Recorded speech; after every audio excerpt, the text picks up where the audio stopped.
He has extensive university and corporate experience. He's owned and operated and ran 3 high-tech engineering research companies.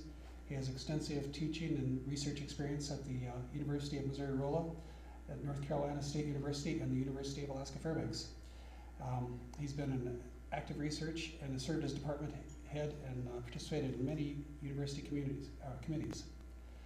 His expertise is primarily in mathematical modeling using state-of-the-art methods in finite element, finite difference, and theoretical solid-state mechanics. His research is in the fields of bridge engineering and the effects of temperature extremes on structural systems like composite wall panels for buildings. His primary focus has been on working with students to achieve a high-quality education, and I think we can really credit him with the number of great structural engineering students who have come out of here with who've gone on, who give their credit to and thanks to their start for Dr. Halsey. So Dr. Halsey has also mentored our steel bridge team for over 2 decades and has led them to 1 national championship and several top 10 finishes. UAF has placed in the top 10 teams at the national championships during 6 of the past 10 years, and that's an incredible accomplishment.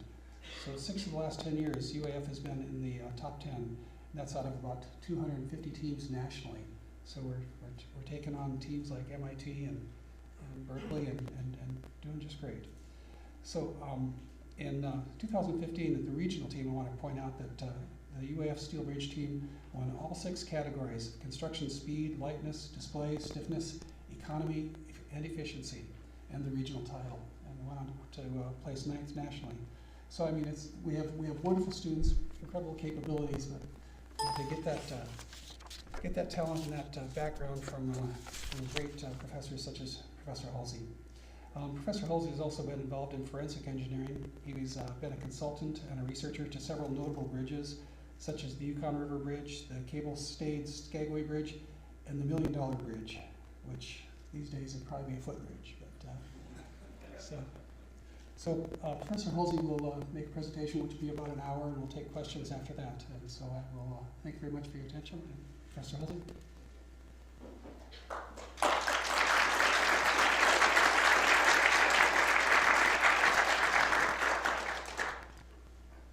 Thank you all for coming. I really consider it an honor to have the opportunity to share with you today some of the work that we've been doing over the past 2 years. And I'm just delighted to have been asked to be part of this study that the University of Alaska Fairbanks has been asked to do. It's a very prestigious opportunity for us to share what we have in terms of our knowledge about this particular structure. So today we are going to be talking about a structural reevaluation of the collapse of World Trade Center 7. What makes this interesting in many ways is World Trade Center 7 was not struck by a plane. It was a part of the complex, and yet it failed in the afternoon.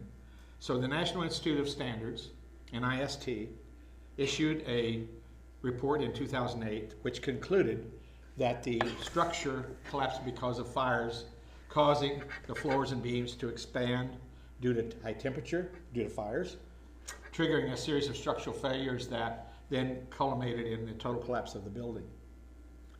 Others have argued that that fire was not the likely cause of the failure, and there's all kinds of different discussions about what may or may not have happened. So I want to make it real clear here today what we did and the way we approached this. This project was undertaken to answer the question, did fire cause this building to collapse? That's our focus. So we have been very careful to let the science take us where we need to go. Never once did I want to hear or understand where all these different possible views might be, being a very controversial subject. So I tried to make sure that at the end of the day, every day, that the decisions that we were making, the arguments that we were putting forth were defendable purely through science. And so that's what we believe has come out of this. Through that process, if I may back up for just a moment, through this process, I was the director of this research. I was fortunate to have Dr. Fang Shao, who is now at Mississippi State, I think it is, or down in the South. He's a postdoctoral researcher there, but prior to coming here, or leaving here in December, he was a researcher on this project as well as working on his PhD under me on a project dealing with structural health monitoring of bridges. I'm also very honored to have Zilli Kwan, our PhD student here at the University of Alaska Fairbanks, who's been working with me from the day one on this. And Zilli, I'd like for you to stand up for just a moment and be recognized by the audience as to the fact that he's been participating. And without their help, it would have been extremely difficult. So I'm just really honored to have that kind of talent working with me during this period. Let me begin by saying, before I get any further, that we are going to, this presentation is basically a September 2001 progress report, a September 2017 progress report.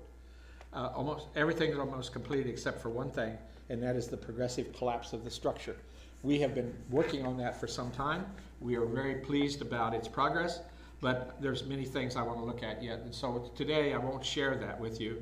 And when we get close to that, I'll show you what you might be expecting in the future about this and why I'm reluctant to share it with you today.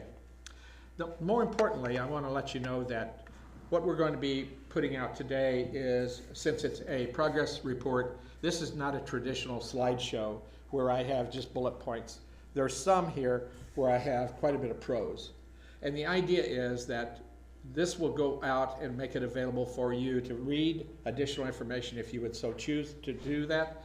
We're going to be transparent. We welcome any questions. We're making everything that we have done available so that we want to make sure that everything that we have done is scientifically tested. So we'll have a peer review committee to make sure that we've met all those standards. The methodology. Today, the methodology, I want to share that with you. We assembled first the available documents, direction drawings, etc. that were available for this project, for this building. Traditionally, I would have liked to have had the opportunity to go in and pick up all the pieces of the puzzle and put it back together like you would a typical airplane. They did not exist. It wasn't available. So we've done the best we can with all the available documents, and basically what we did is create an AutoCAD drawing here that used it to create a virtual geometry of this 47-story building. Basically, in digital form, you should be able to see every piece, every puzzle, every member, and it should look exactly like what was used in that structure. And so that's what we did. We then prepared an abacus nonlinear computer model for the connections and for the framing of this building. And so that is a fairly sophisticated finite element program that's available that enables you to look at in the detail how something is going to respond under a set of conditions. So I know that I have a mixed audience here. I'll try to keep it as simple as I can.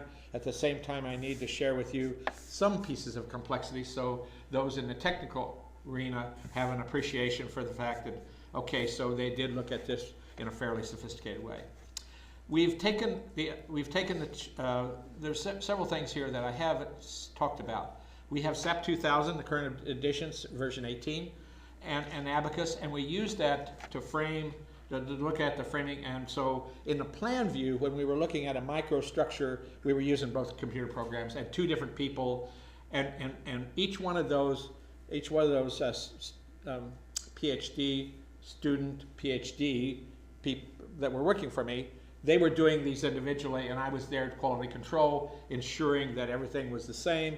And were we getting the same answers from two different approaches, two different people doing things? So we had a quality control assurance. This is a highly complex system. So we want to make sure that at the end of the day, we were getting reliable results and we could test it against more than one way to do this. So we looked at the framing at floors 12 and 13. They were modeled for fire damage. This is in the plan view. I'll go through this. I realize it's not clear to you at this moment. So I'm going to give you an overview, then I'm going to tell you what we did, then I'm going to tell you that again. So SAP 2000 and Abacus was used to study progressive collapse. We are using it to study progressive collapse. I'm not done with it yet. So that's not what I'm going to share with you today. Basically what that means is that at the end of the day, you look at the side of the building and you see it come down. Does it look like what actually happened? And that's the place where we are with that, okay? Virtual structure was used to simulate the conditions on September 11, 2001. Then we're going to share with you the findings, and this is going to be peer reviewed. So the findings to date, part 1, WTC 7, World Trade Center 7 building was not found to be collapsed by fire. That's my conclusion. That's what we found, okay? That's not consistent with the findings that were previously found by others. Findings are based on results from this Abacus and SAP 2000 model.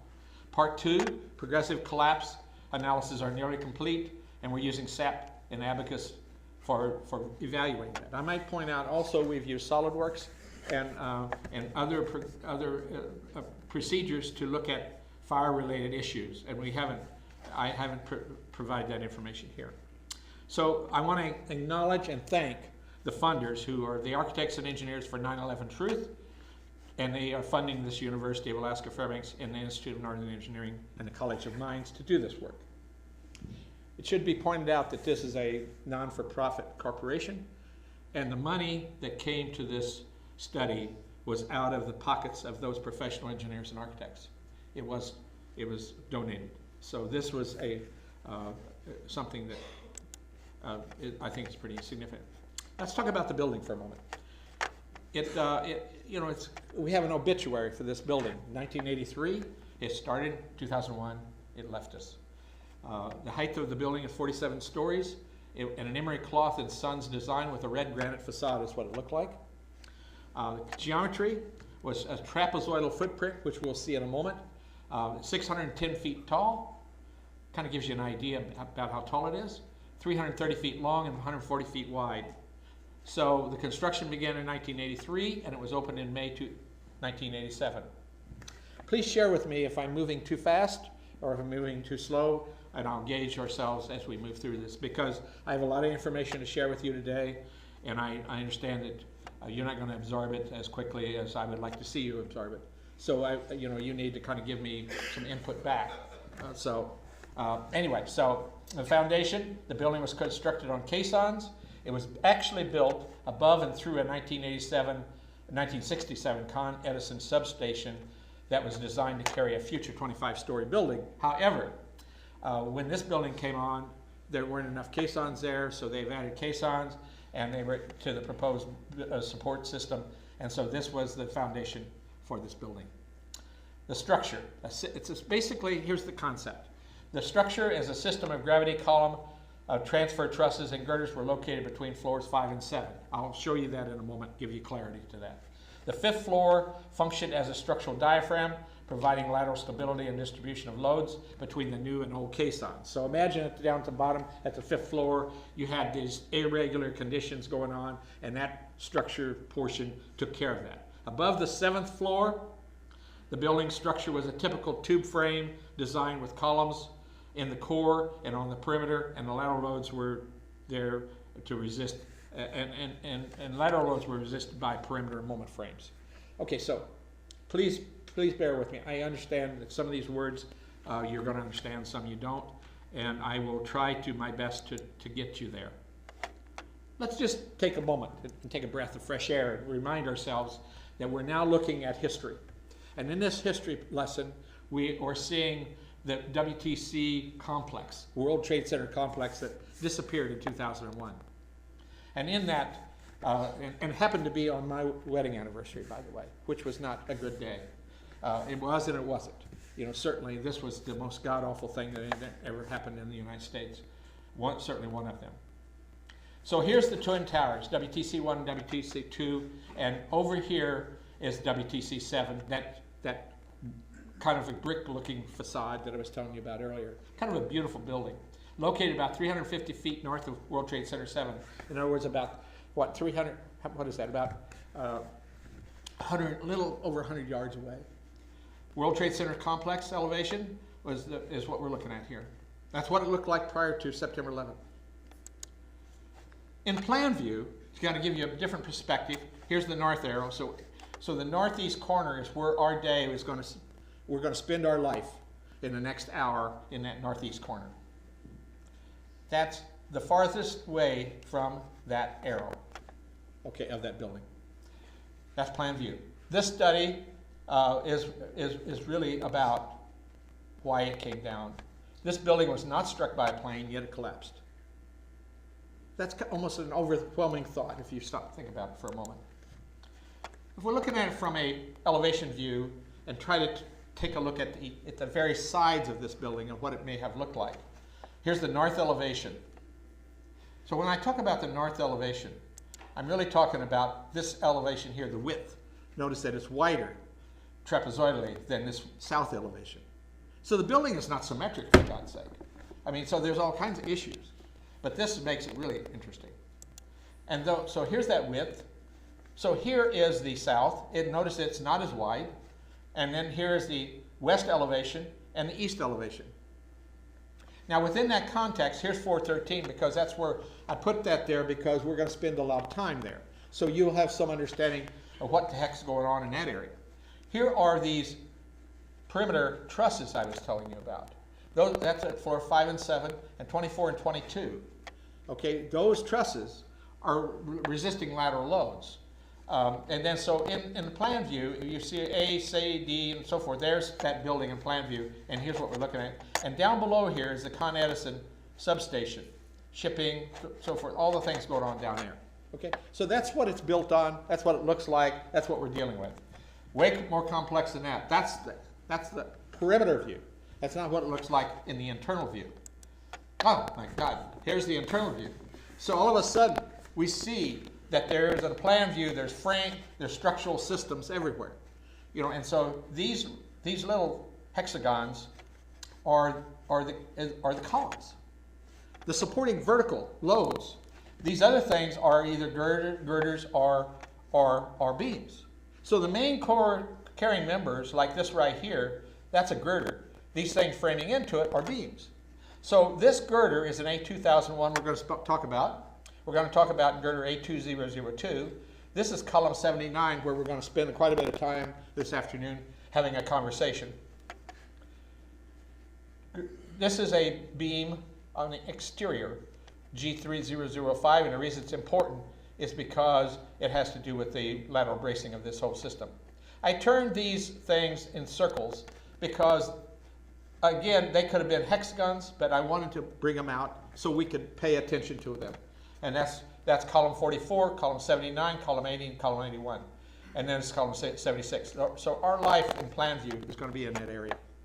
Because column 79, just to give you a snapshot of where we're heading, column 79 it basically is what they said failed to bring this building down. So we're going to go there and take a look at it. And we're going to look at it intensively. So what were these crazy fires? You know, they started, keep in mind, I should have had a slide in here, I suppose, I thought I did, about when World Trade Center 1 and 2 actually got hit. That's in the morning. And then later in the afternoon, World Trade Center 7 came down, hours later. And they had fires that were reported having come from World Trade Center 1, coming through the windows and so forth. And they were on floors 7 to 9, 11 to 14, 19, 22, 29, and 30. And this is after the NIST report, where they were reported those fires. 1 hour before collapse, it's reported that there weren't any fires on floors 3, 5, and 7. So there were fires up in here. Question is, you know, you have to ask yourself a lot of questions, and we don't always have answers. Okay, so where's the combustibility? This is a steel structure. So what actually was going on in this building? And we'll get there shortly. Okay, so did WTC 7 collapse from fires? And our study shows the fire was not the cause. Now, I'm not going to tell you about what did it. I'm just going to tell you that it wasn't that. What I am going to do is, maybe not today so much, but a little bit later, when we look at the progressive collapse, is tell you what had to happen for this thing to come down. Okay, That we will be able to tell you. This contradicts findings presented by NIST. Our presentation will address this issue. We will discuss the NIST approach and our approach and findings. So what's next after today? We'll have a progressive collapse analysis are ongoing, and when we finish that very soon, we'll make that available to everybody so you can see it. I wanted to have them today, but I'm not going to give you something that I have to change later and thinking, oh my gosh, I rushed it and it was wrong. I'm not going to do that, okay? I would rather give you something that you can feel comfortable with when we're done. So the NIST assumptions and claims that were used in our in the UAF analysis, let me kind of give you a snapshot here where I'm going with this. NIST had some assumptions and claims that they used to get that report, to come to the conclusion they did. So what we've done is several things, and I meant to put this on a slide. There weren't enough nights in the day to make this happen. So this one slide I'm going to share with you verbally.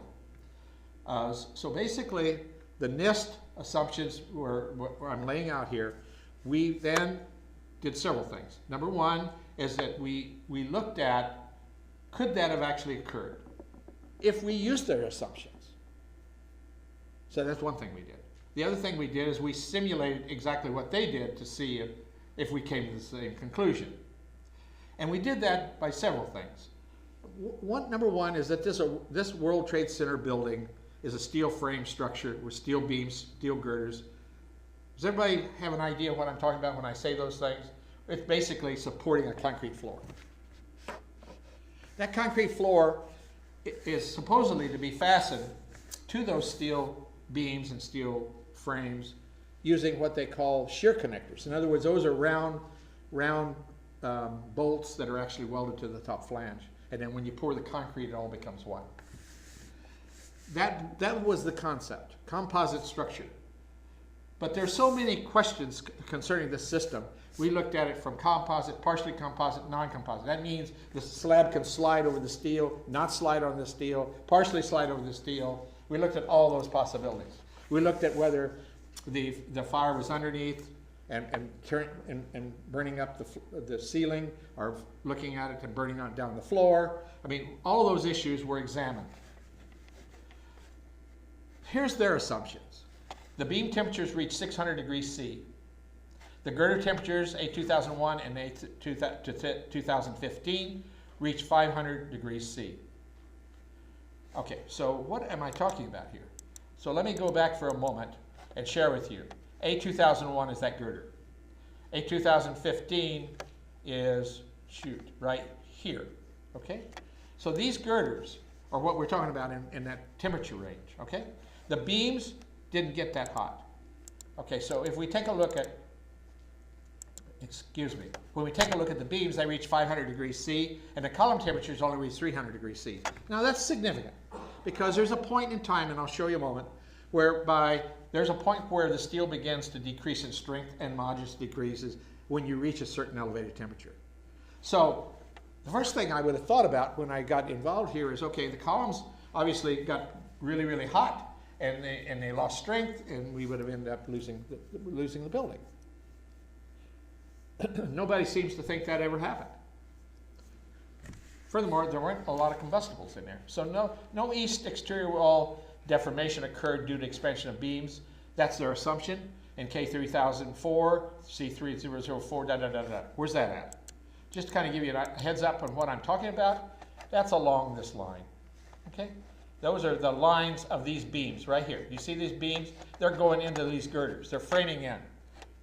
Am I making myself clear?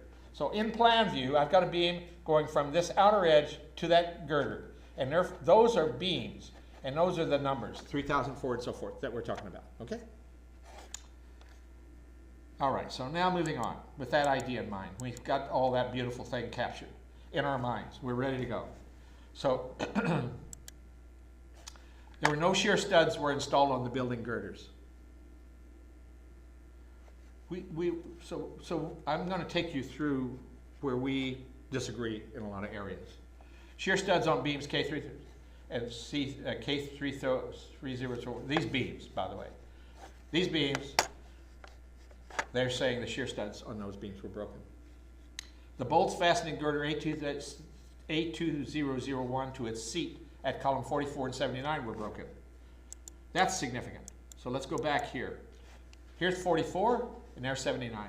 And they're saying the connection of this girder to those beams, to those columns, the seat connection, did not function during that period, and therefore lost support, lateral support, and produced a problem. Okay? So, going backwards here or something. Hang on a second. I'm going crazy. Too much fun. All right. So they've lost those supports. So that means those two columns no longer have lateral support at that level, and did they possibly have a problem later? The floor loading was 88 pounds per square foot. The NIST computer model results were based on exterior columns being fixed in every direction.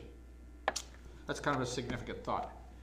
All right, so now, looking at their plans, this stuff, this came out of the NIST report on page 343, 2008. And so this gives you a geometry of, that's a 44-foot length from 44 to 79. 44 foot, that's a girder length. 44 foot, you know, that's longer than this, for sure. You see what I'm saying? That's not small. This is a huge building, 600 feet across. I mean, for God's sake. So here is, 50-some feet here, 54 feet across. This is our exterior wall. I'm in the northeast corner of this building. Is that clear to everybody? That here we are in that trapezoid world we are. Notice that there's axisymmetric framing. These beams, those beams, for God's sake, are 52 feet long. That's not small. I mean, where in the world do you see that kind of stuff? So anyway, so in their view, by taking a heat model, putting fire on it and then subjecting their model, their finite element model, to a increase in temperature, they got a thermal expansion. Their thermal expansion looks like this. So that actually is this girder right here, A2001. And expanded, and they said it pushed off of this seat, bearing seat, and thereby they lost support. And then these cascaded downward. Okay, so that's basically what we're talking about here. There's that girder I'm talking about. There's that exterior, and here are lateral supports for this beam system through here. So what were their conclusions? First of all, their fire-induced weakening of critical columns did not cause the WTC7 to collapse. Okay, didn't get hot enough. They're saying that 300 degrees is not hot enough. No argument. Temperature in column 79 was below 200 degrees C. I think that's true. I might have to look that up as a reference again, but I'm pretty sure that's in about what it was. Movement along the axes of beams K304 to 3005 was caused by thermal expansion. Then the lateral displacement of the girder framing into column 79 was a result of thermal expansion of the beams framing into the girder. All we're saying here is when these heated up, they got longer.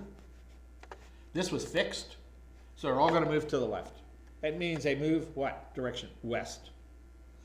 And in moving so far west, what happens? Well, they're going to try to move, and is there enough space to hold them in place? That's what their argument is, right? That's the key right there. And that's what it looked like. Bang, bang, bang, bang, right? This thing bowed outward. And so this moved and that moved. Okay. This is the cascade issue that they said. Okay, so the buckling initiated here at this place right here, at floor 9. And then all these issues means that they lost lateral support of that column. This is column 79, by the way, the one I'm talking about, the one we've been focusing on. That column 79 is, okay, so it doesn't have any lateral support, and because of that length, it cannot take nearly as much load as it was designed for. And so consequently, the vertical support and lateral restraint in the north only, and so therefore there's a huge problem. And then there's full lateral support up here, and then there's partial lateral support down below. Okay, so that's down here in the bottom, down here at the very bottom in the kind of Edison area. Those are all laterally supported. So, but between this zone, they said, went away. So the loss of lateral support for 9 stories floors 6 to 13 cause buckling to initiate, which means you lost it. Okay? Is that clear? Everybody clear about what I'm saying here? Okay. Now let's take a look at their model for a moment. Their model is, this is looking at a partial of that trapezoid. Down here, partial. We're seeing a partial of it. This is the northeast corner. There's column 79. And in that blue, it's kind of significant. That blue is where they put, at every place a beam and a girder come together, a column to a girder goes together, a beam to all these kind of things. There's a connection that's on the drawings that says, here's how you will build it. You bolt it together, you make it do whatever you want it to do, and that's the way it was supposed to be built. Remember that the north arrow is here. This is the west side. The east side is to my right. And so, and this is after NIST, the area of floor where connections were modeled on floors 8 to 14, and that's in the blue area. Over here, that wasn't done. So, there's column 79. Here's the area outside of the thing. And so now let's take a look. Outside the selected area, connection failures were not modeled. NIST used fixed or pin connections. So automatically, you have to ask yourself the question, do they have the same stiffness as what you were modeling here more accurately? And does that and so the next corresponding question is, does it have an influence? Does it change how the system is going to respond? And so the connections were not modeled for the exterior frame, and the columns themselves were treated as fixed. So also in the NIST documentation, page 525, 2008, a girder was considered to have lost vertical support when its web was no longer supported by the bearing seat. That means the girder. That means if they're lost of bearing support on A2001 coming into the column 79, then it's lost. The bearing seat at column 79 was 11 inches wide. Thus, when the girder end at column 79 had been pushed laterally at least 5.5 inches, the web over, it was no longer supported by that bearing seat. NIST changed that 5.5 inches to 6.25 inches when it was showing that the seat was actually 12 inches wide. So that's kind of something to think about. Why did that happen? And that was later. So some of the NIST results are the following. And pardon me if I'm just kind of, I hope I'm not boring you, but so this is a passion for me. But here, let's just kind of take a look at what actually happened. Here's the NIST model. And remember those connections that okay, so we're looking at this not from the south, we're looking at from the north, right? And isn't that right, Zilly? Or am I looking from the south? Yeah, that's north face of the building. Yeah, exactly. North face of the building. So here's a penthouse up here, and here are the, you're going to see two different situations here because of the connections issue. Now let's see what this thing, and this is the real building. So here's their model. This is their progressive collapse, which I'm not going to show you ours yet. And here is this one, okay? And here is taking a look at the failure. Actually, that did occur that day.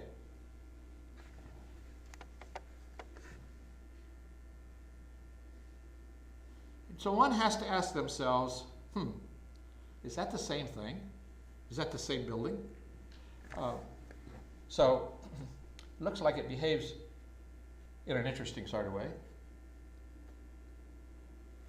Okay, so anyway, let's go on. Here's the NIST model that we were just looking at. And here are, so this is the other side, you see, flipped, that I'm showing you where that modeling was actually done. This is column 76, 78. And so in 79 is in here. And so they were looking at this finite element progressive model that they were using to look at that.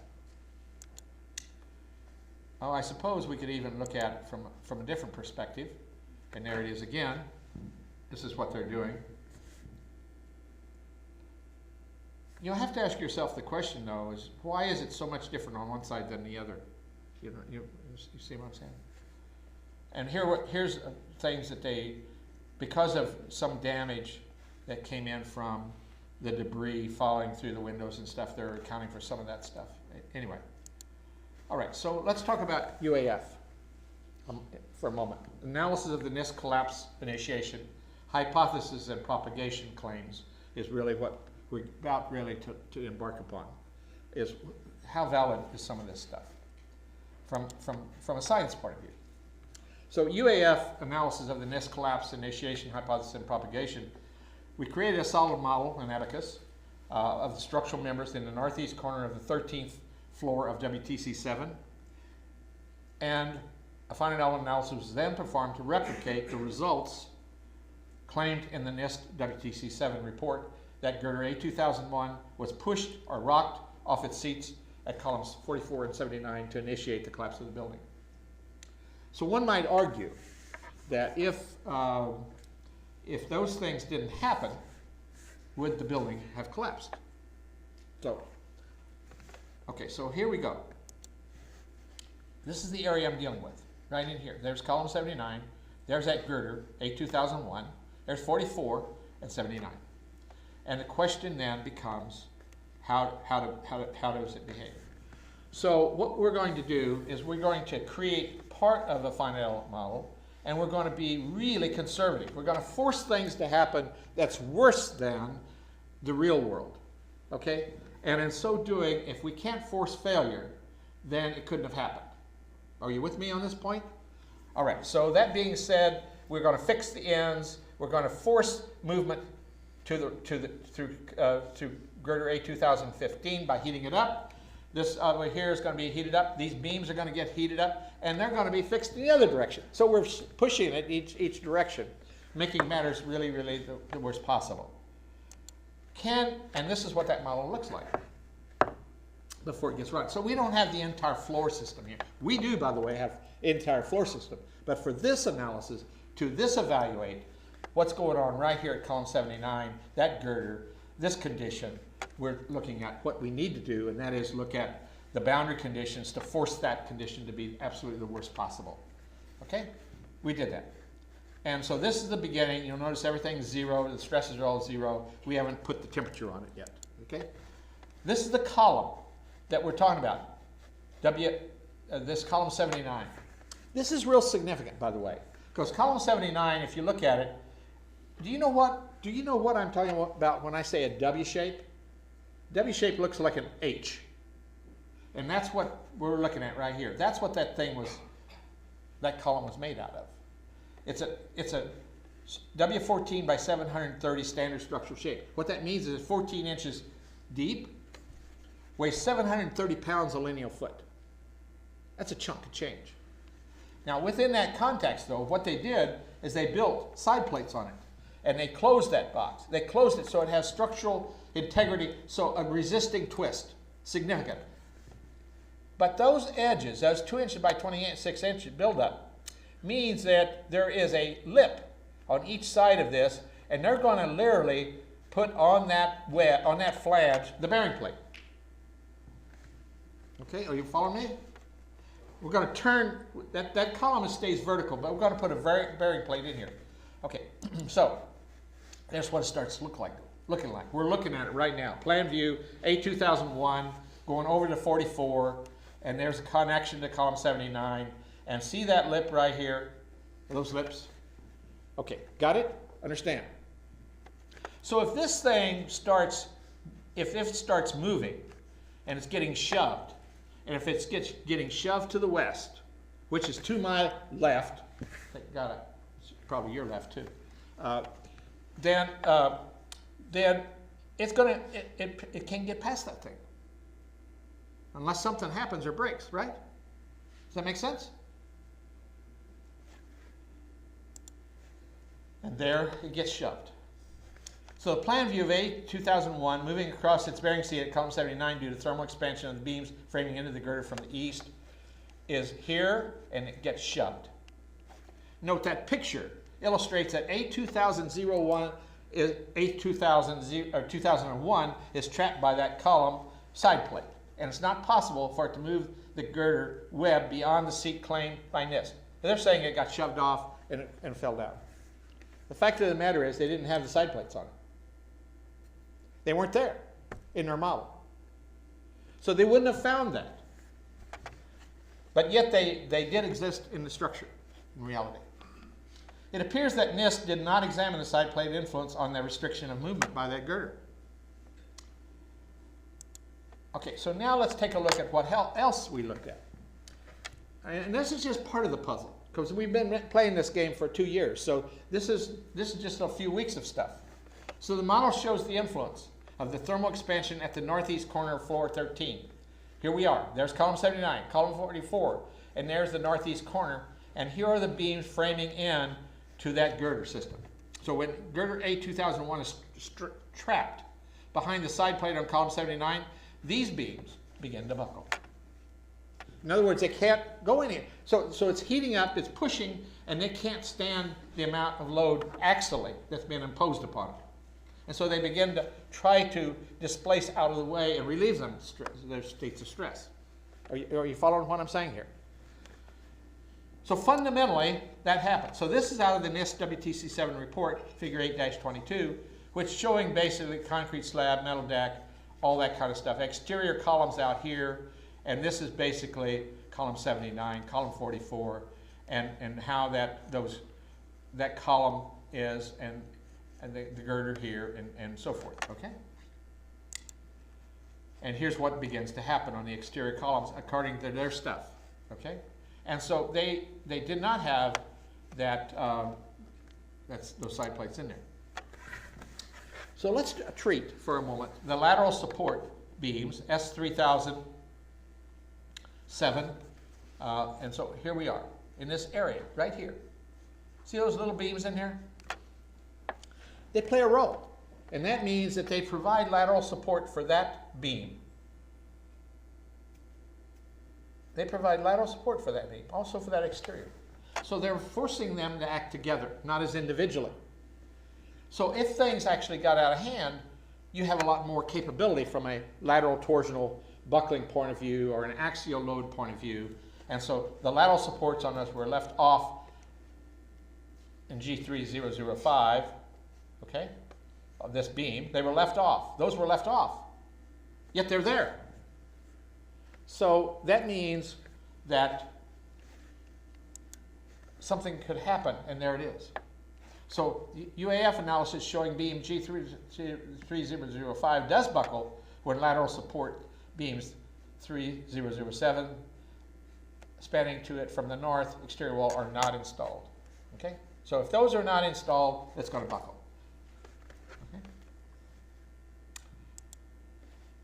So the UAF analysis also shows that that girder does not buckle when you have them in. There's a huge difference between those two thoughts and what that might mean to the behavior of this system, spanning to it from the north exterior wall as we see here, okay? So has everybody getting a mental picture of this building? You should be almost getting an intimate view of what we've been living with in this picture, okay? Let's take a moment, take a breath of air. A view of actual configuration of girder A201 at column 79 from the Frankel 1985 drawing 9114 showing there's partial height stiffeners in here. Now, folks, let me just absolutely tell you, this is critical. Those stiffeners prevent this buckling, this web from buckling. But more than that, it prevents these flanges from getting over stresses and flexurally having a problem. If they're there. If they're there. But NIST did not include them. So,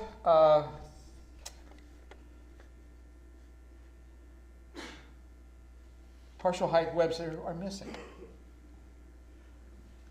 That means there's some issues here that we literally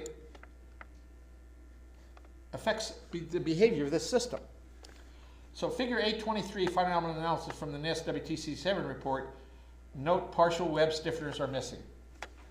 So the behavior of this interaction between column 79, A2001, column 44, the beams to the girder, the moving of the girder on that bearing stiffener, I mean on the base plate. Now remember, they didn't have the base. They didn't have the side plates. They didn't have the stiffeners, and all of those things are going to give you a huge added resistance to anything going on here. And in spite of the fact that I'm going to share with you some other things that makes it quite interesting. So here we go. There's what if you don't have any side plates.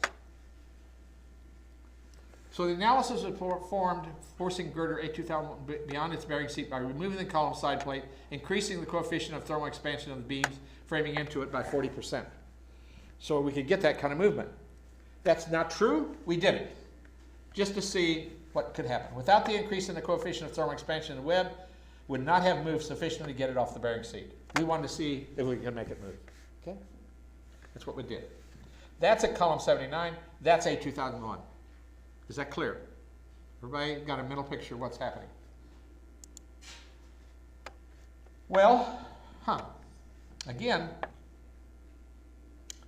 this is the UAF analysis shows that the girder will not fail with the partial height web stiffeners installed. That small area of high stress is not in the load path, right here, right there, is not in the load path. That's a point of high stress, by the way. Is not in the load path, and it's due to the tip of the girder being compressed against the flange of column 79. This is not a structural concern. It's a fact that there was some overstress there. So it. It's not going to cause the building to come down. So we also conducted a modal analysis showing the 52 Hertz frequency mode of the falling beam and girder assembly, which was needed to calculate the combined stiffness of the contacting structural members and the subsequent impact load on the girder below the 12th floor. So here we are on the 13th. It falls, drops off of that base plate, drops down, beams go, girders go, concrete goes, all that stuff happens. You're going to have stiffness involved. You're going to have F equals MA involved. You're going to have those conditions, and so we looked at that. The NIST and ARP claimed that the falling beam and girder assembly from floor 13 impacted and broke through floor 12 in an 8-floor cascade. Okay, so based on the natural frequency of the stiffness of the beams can be calculated and the amount of deflection of load can be examined. This establishes whether the phenomena could actually physically occur. I want to just share with you, I'm not going to spend any time on it, but those calculations are in the following pages, okay? So we did that to examine that issue, and that's where they are. You can go, at night while you're relaxing, you can read these. So, but I'm not going to read them for you. So anyway, so we had this 215,211 pound impact force is only 34% of the 632,000 force required, and thus insufficient to shear the girder bearing seat wells, and the southeast corner, floor 12, would not have collapsed if a girder at floor 13 came off its seat. That's basically what we're saying. Thus, the ARP analysis did not show a base for propagation, even if the girder were to fall off its seat in column 79. These findings illustrate the ARP's explanation is actually invalid. That's another group, by the way. So there's more than one group involved. Weidender's associates report. This information is going to be presented a little following this, and so here that is, if you want to read it. And I originally had a change to this, and it looks like that change didn't get made, but I broke this out. So anyway, let's talk now about our approach, which is looking at things from a different perspective. There was a 5.5-inch movement at the girder bearing support column 79, according to the NIST. The issues that led to that 5.5-inch movement was non-composite at the main girders. Now, what do I mean by that? So you have concrete floor slabs. And on those concrete floor slabs, you have to decide how you're going to build it. Are you going to build it with shear connectors to the flanges and make it act as a system, or are you going to leave them so that they can slide? So I looked at it both ways. I looked at it and said, okay, what if it slides? What if it's so sliding that it's so lubricated between those flanges and that concrete, there's no resistance to movement? What if there's friction between it? We looked at that. What if it's partially composite? What if it's totally composite? So all those, we neglected thermal expansion of the concrete slab, separated connection modeling, missed web flange stiffeners were looked at. Okay, so all those issues is going on there. So our approach was to say, okay, let's take a structural modeling and look at two programs, the Abacus and the SAP 2000. We had established a quality control program by which we have two researchers. That was Zili and Fong, and each one of them doing the same thing much of the time, and challenging each other with me there as a referee to make sure that what we got out of it was going to be, and if we didn't agree, we had dialogue. We would be able to try to find ways of what's going on here, what's wrong, until the point that scientifically we were able to justify every step of the way. Takes longer, but it's a value to make sure you have good stuff. So Abacus, we developed nonlinear springs for structural connections. What does that mean? It means that if you have these members bolted together and things move, and it moves fairly significantly, then it's probably not a linear curve. It's probably not straight line. It's probably going to deform non-linearly, and it may never come back the way it used to be. Okay? So we're looking at a nonlinear response. We looked at composite, partially composite, and non-composite. We looked at floor 12 and 13, and we looked at thermal expansion. SAP 2000, we looked at floors 12 and 13 again, and floors 3 to 47. We put here's what we did do though. We used the NIST fire models to look at this, and then we looked at heat transfer using SolidWorks, and we also used Abacus to do that. The steel framing, connection columns and beams girders were considered throughout the entire floor, not just part of it, by the way, not just part of it, all of it. So nonlinear springs on all stories is something we haven't finished yet, but we've looked at. Substructuring frames and concrete floor were used to minimize computer time. So it's my understanding that some of these computer models were taking up weeks to run. I went to a substructuring system where we could run them in less than an hour, maybe half an hour, maybe even less than that. I'm not sure. They ran really fast because I took out all the complexities and replaced them with equivalences. And then if we wanted to know what was going on within those equivalences, we put that stuff into those. So we could save huge amounts of computer time.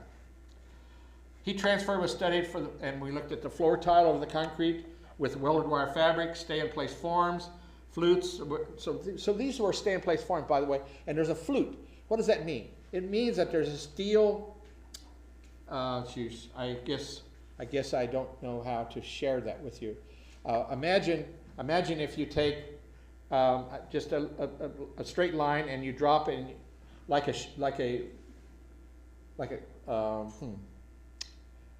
guess a little square hole, you would say, and it's long. And so that space is a place where they don't put any concrete. It's an open space. Saves concrete, you still get strength, and that flutes. And so the question then became fire protection versus no fire protection. Came, okay, what does that mean in terms of fire? What does that mean? Is there an issue there? So we looked at that as well. We looked at equivalent concrete conductivity and expansion, accounting for dolomite aggregate, welded wire fabric, and geometry of the section.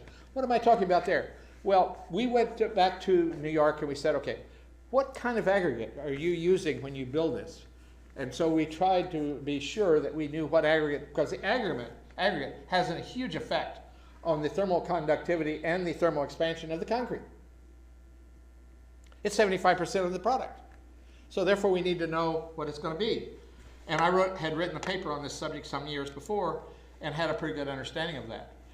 So this again is the NIST seat connection at column 79 that they did, but you know they didn't consider those stiffeners. So here's the way we begin to model the actual system, the way it went together. Here is those side plates. Notice that they're there. Here's the girder coming in, and there's the partial height stiffeners. And so therein lies, they actually were there, and we began to model this from a computer program to digital, so we knew how this thing is going to behave when you put it together.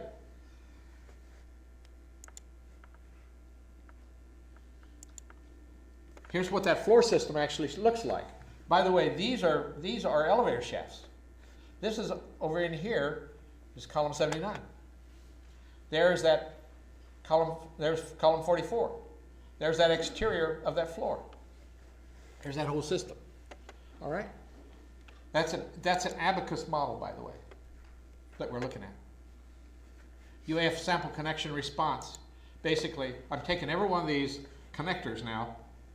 We've identified this and called it an STC. That's our name. STC, and what does it look like? It looks like this. That's the connection type.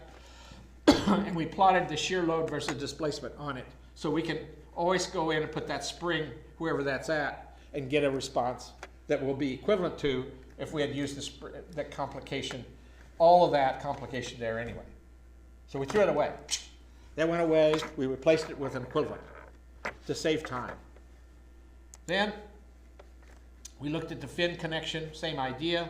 I'm going to not waste your time. That's how it was put together. There's how it's actually put together mathematically. That's what it starts looking like as a behavioral system. And then we plotted a curve for it, and we got a spring system out of it. Okay? Same idea. And so forth. So there's what it begins to look like. We basically, we put a load, we plot its behavior, and from that we can then put the equivalent into it. So this is a simple model of floors 3 to 47 from SAP 2000.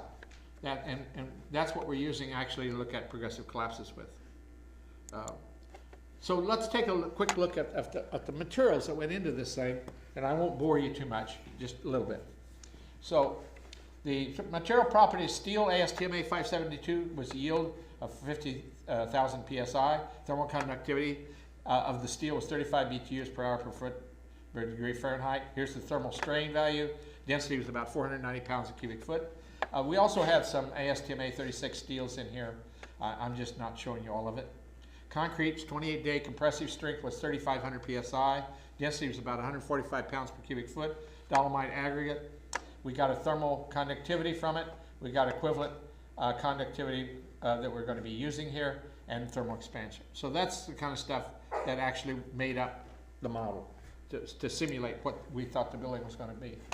We took and fixed the exterior column wall line here, as did as did NIST, and we subjected it to that heat-up model, and we got a very similar result. Well, we didn't actually. We did. This is not. I'm sorry. I apologize. This is not This is not the NIST model. This is our model. Here we have the connections as they truly are, all along this system, throughout this entire floor system, how it actually was built. Then we heat it up, and by heating it up, we have a dead load here of about 5,142 kips. We have a movement of that section right there of almost 2 inches, but not west. It went east. Totally different. The floor moved east at column 79, not west. And by the way, they moved together. They didn't move separately. So here's the material response versus temperature. Here's the column 79 column capacity curve as a function of temperature. So you can see even at, if you drop down into here, you don't get much change. The column 79, 392 degrees Fahrenheit. So this is load capacity versus the effective length for these various temperatures, okay? So this is 1,832 degrees Fahrenheit. I think you can see it can make a difference. Huge amount, how much difference the capacity of that thing is. Okay, so let's talk about the fires that we actually put in this building, and here's what they were on floor 13. There's that whole area at 6 p.m. And then there's the fire, okay? And so that came from NIST, the NIST models, and we used them at this point. Same here on column 7, floor 12 and 13. UAF abacus structural expansive movements. Just kind of want to share with you. This is the model we're talking about. This is floor 13. This is the column 79 at floor 13, 1.85 inches to the right. That means east. That doesn't mean west. So this whole thing moved. I'll show you a different picture here, hopefully in a moment. So this is all this stuff to the east of this. So you can begin to see that the displacements, if you start looking at minus 0.50, in other words, where's the 0 at? It's over here somewhere. So here's column 79. So it's moving with respect to this over in this area. It's not moving with respect to this. It's not moving with respect to that. It's moving this way and that way with respect to what we call the thermal centroid, which is your stiffer point. So basically you got a center of stiffness by which this thing is behaving. And that's what's happening here. So notice that our results in the SAP model, column 79, shows that we have 1.92 inches to the right.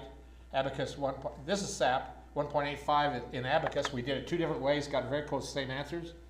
And then NIST is 5.5 inches to the left, revised to 6.2 inches. And why? Because of some of the things I was telling you. Understand? In my view.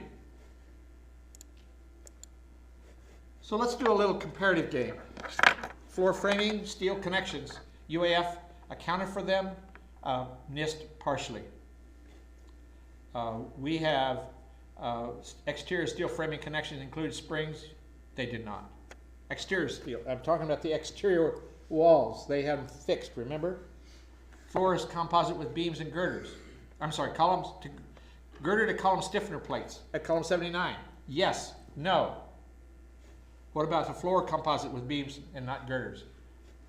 Both of us considered that. Composite with beams and girders. Yes, but they did not. Thermal expansion of concrete to the deck. Yes, but they did not. Thermal conductivity and expansion of material properties. So what I did is I went back and got the aggregate, then I changed it. I made sure that we knew what the thermal conductivity of the concrete would be and thermal expansion of that material if they actually made the concrete. Matched to the aggregate type. And so we accounted for that, they did not. Thermal horizontal movement at column 79 was less than 2 inches. Therefore, based on our analysis, column 79 temperatures were such that it did not buckle under anti-gravity loading. Couldn't have happened. So did the building 7 collapse from fires? No. This is based on our calcs. This contradicts the findings by the National Institute of Standards and Technology, the NIST approach.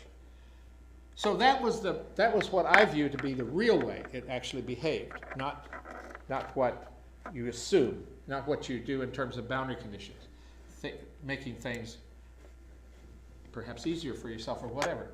So the concrete floor diaphragm stiffness is significant, even with no shear connectors. Frictional resistance to thermal expansion is not trivial. We noticed that if you take out those shear connectors out, that they argue that they're not there. Take them out. I don't care. When they go away, I have enough friction and enough shear connectors on the beams that it doesn't matter. It's not going to make a difference. So that's what we determined, and we looked at it both ways. The thermal expansion of the concrete deck cannot be ignored, and it's likely less than the steel.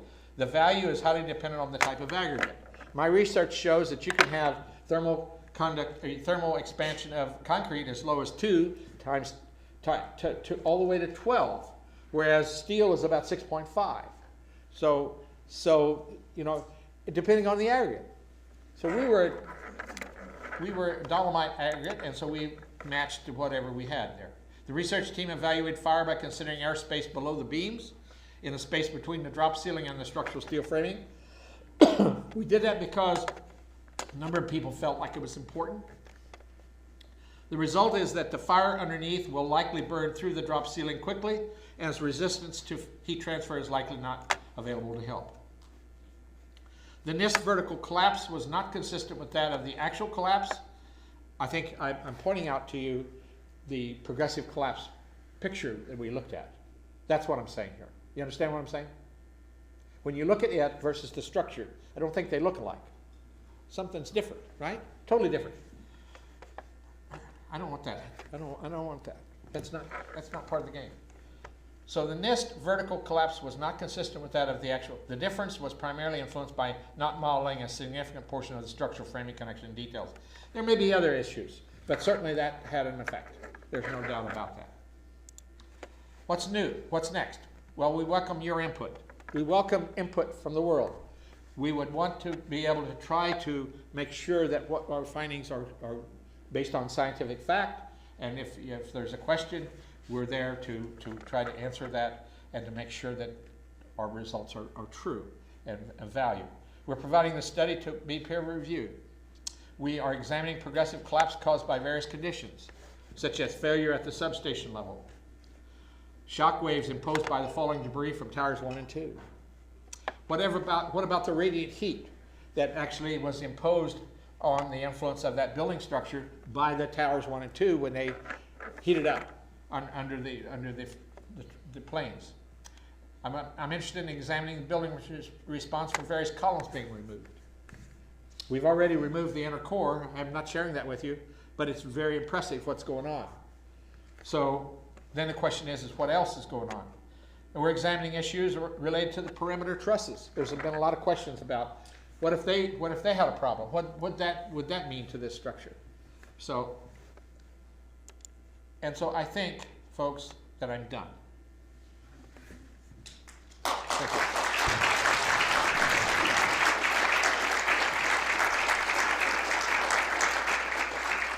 We'll take some questions.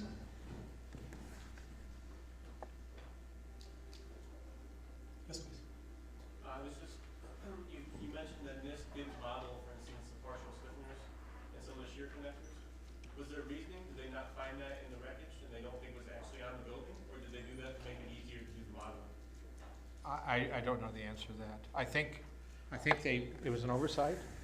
You know, I don't know how they got to that level, but I think it was an oversight. And so we're just trying to, I'm not here to criticize, I'm simply here to make sure that we did it the way the building was built. You know, try to answer that question as best we can. Yeah. For the people online, I should probably give you the microphone. Yeah, I guess I'm still a little bit unsure. When you said NIST revised their figure, they added an additional 3/4 of an inch or so of expansion. Maybe I missed it, or maybe you didn't touch it, but what exactly did they cite for revising that figure? Like, what was the variable they introduced that said, oh, hey, we were wrong, there was an extra 3/4 of expansion? I'm not sure I know the answer to that either. I do know that initially they were using 11 inches as their measure on the base plate. Turns out it was 12. And so if it was 5.5, it would not have been a problem. So after some study, they came back and submitted a revision to that of 6.25, which would have been a problem. All right, but there doesn't appear to have been like some new, like where they said like 4 years later, oh, we've revised what we think the temperature is or the expansion coefficient itself. They kept all that the same, they just kind of said the distance was bigger? They may have, I don't know the answer. Okay.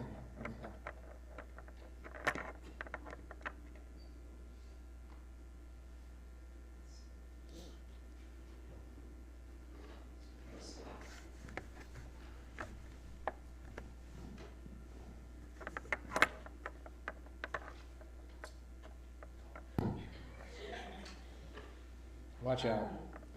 I believe I saw that you had a note on one of the PowerPoints of the stiffeners that they were not shown in the shop drawings for the building. Were they shown in the as-built, or is it possible that those were left out of this report because they did not actually end up getting installed in the building? You know, Taylor, I don't know. I wish I knew some of those answers. I don't. I know that they're in the as-built. What we had were, what we have are the erection drawings. And those erection drawings tell us how it was built. And so they might have had a different set of drawings without that. And there's a probability that's probably what happened, you know. And if that was the case, then they might have not had that information on it. But certainly the erection drawing showed it. So, throughout the duration of your career, how many buildings of steel structures of this nature have you seen fail due to fire? How about that many?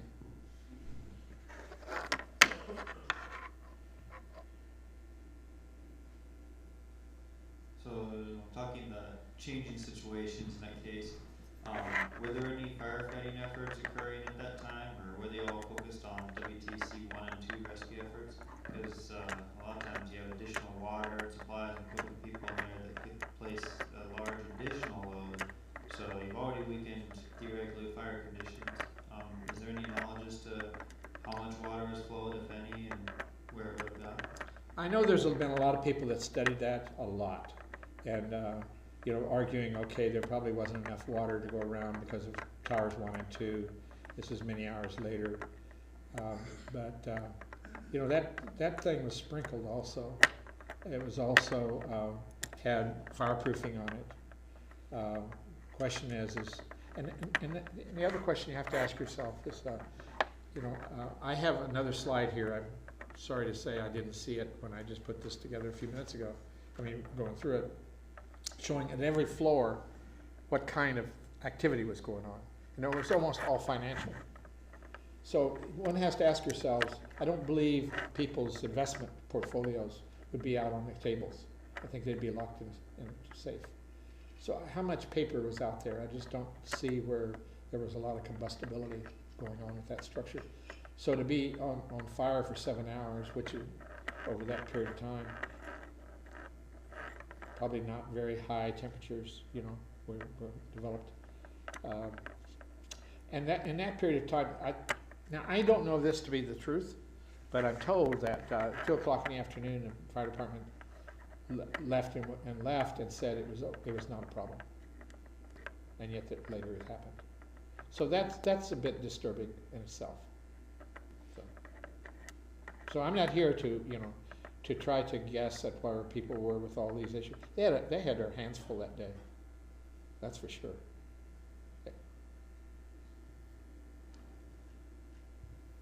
So 2 more questions related to the fire. Number 1, do we have any clues as to how the fire actually started, what occurred that caused the fire? And then the second question is, do we know what it was that was burning for the majority of that time? Well, there's almost all of it's reported that almost all of it started by the debris falling off of the tower number 1, and going through the windows and causing all that kind of damage. And so that then caused the fires, and from there they were burning.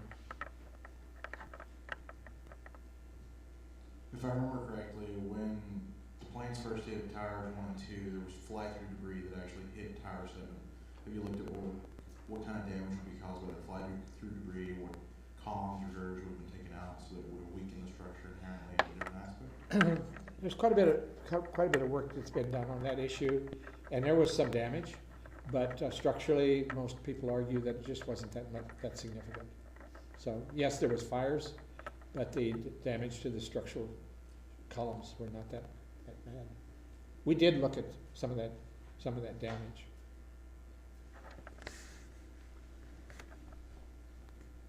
Great questions. Any more questions or comments?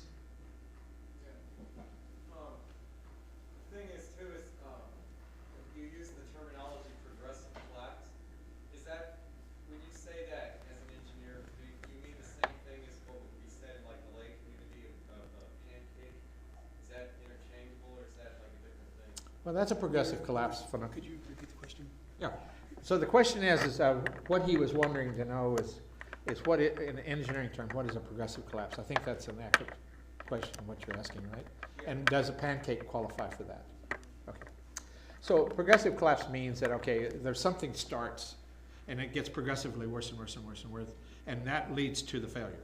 So as an example, when they came out with the theory that the failures of towers 1 and 2 were caused by pancaking, where the floor bang, bang, bang, bang, bang. That's a progressive collapse. It doesn't happen immediately. It's not like that. There's things going on, and it's ultimately leading to things getting worse. What we looked at in that video was a progressive collapse. It started, and it was going down. And there's a physicist that actually plotted that, and that's free fall. Yeah, because I wanted to have a follow-up question. I think you already kind of getting partially on is that the rate of acceleration as it's going down, the video implies that there's little to no resistance impinging against the acceleration. But your modeling, and even this modeling, would imply that, you know, you're going to have an initial force hitting more and more mass down below it. You would think that would be Well, removing velocity. So repeat the question. okay. So the question I guess you're asking again is about the free fall versus the NIST model showing that it wasn't, you know, it was moving down at a slower pace. Is that accurate what you're talking about? Yeah. Okay. Yeah, So if you look at that, no, we didn't show you our progressive collapse, by the way. exactly. Right. We're not going to do that until we're sure that what we've got. But we do believe that we're getting close. Now, the point is that what the physicist did is he took that video and he put it against as a function of time. Took every one of those blocks, and he has the rate, and from that he plotted it, and that was free fall. That's the real structure, not the NIST structure. Okay. And so, and we only see a part of that building. We don't know what's going down under floor 29. We have no idea what's down there because we can't see it, right? So that's where we're going to be. I mean, we're spending a lot of time trying to see what is going to happen there. But in order to get free fall, that means you have no resistance. So it leads you somewhere, right? Something to think about that. And if you have any elements of the structure that are resisting load, you have resistance. So you're not going to get the same time frame, no matter how much load you dump at it, in terms of how it's failing, unless there's nothing there to resist it. Okay. So, what structural failure conditions would you need to get free fall? Well, it means you don't have any column support, and you basically have no column support to carry it. So it comes out at a point in time where they're all coming out at the same time. So how does that happen in the real world? I'm going to let you have an imagination about that.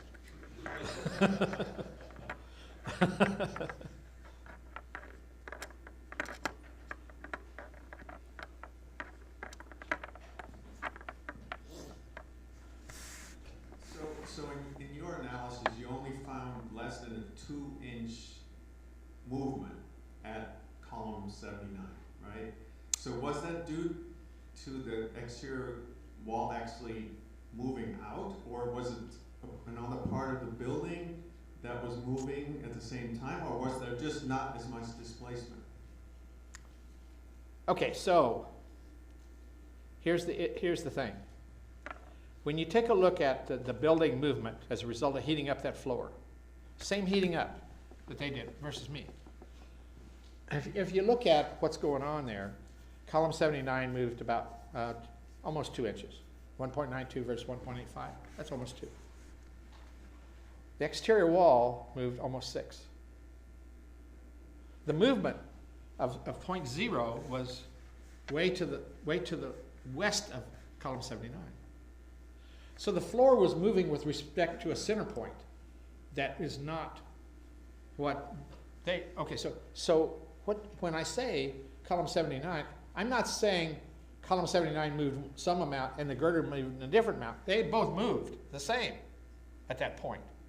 So there wasn't any, I mean, that's sliding around is going to happen. I mean, that issue is not the same.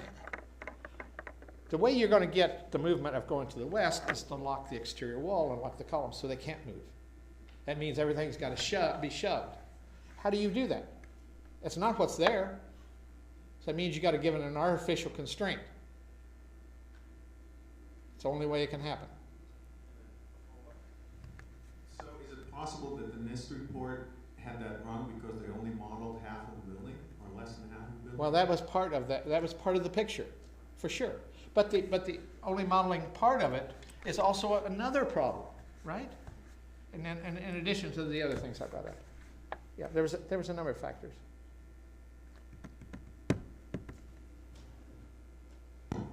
So, like, I know in structural engineering, you tend to discount the facade, the glass that's still on the outside, because you really don't want to be able to take a window out and not have the building fall down.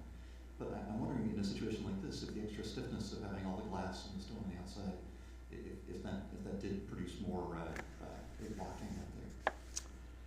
I don't think so. But I think a more compelling thing for you to think about is when you look at that video, and you can go on YouTube, you can go on the internet, and you can see it all day long. Take a look at it, and you will see.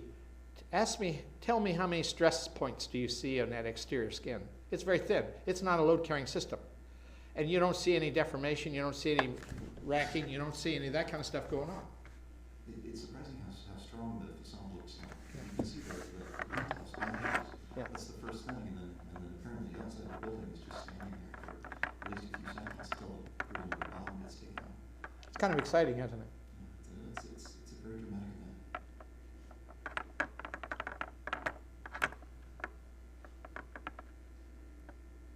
Okay, well, Professor Halsey, thank you very much. It was very interesting. Appreciate your presentation and your analysis. We look Thank forward to seeing the full report. Okay, thank you.